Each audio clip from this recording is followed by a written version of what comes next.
আসসালামু আলাইকুম।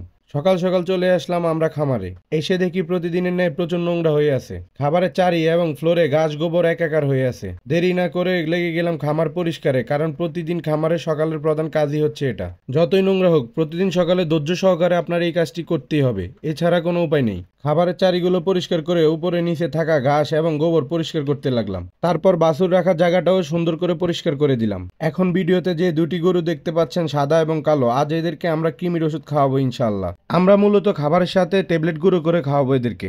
দেখতে পাচ্ছেন হাতুড়ির সাহায্যে মোট 8টি ট্যাবলেট গুঁড়ো করে নিলাম। এরপর আমরা দুটো বালতিতে বড় গরুর জন্য 5টা এবং ছোটটার জন্য 3টা গুঁড়ো ট্যাবলেট দিয়ে দিলাম।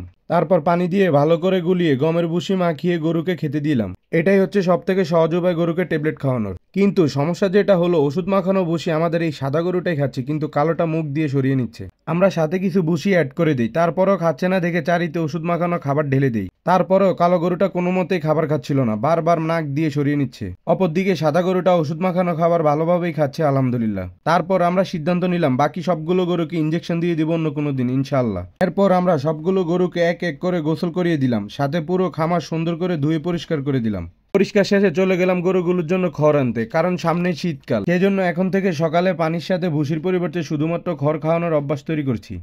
ভুসি এবং পানি এখন একটু বেলা করেই দিব, ঘাসও শুধুমাত্র দুপুরবেলাতে দিব। তারপর সবগুলো গরুর সামনে খড় দিয়ে দিলাম এবং তা সুন্দর করেই খাচ্ছিল আলহামদুলিল্লাহ।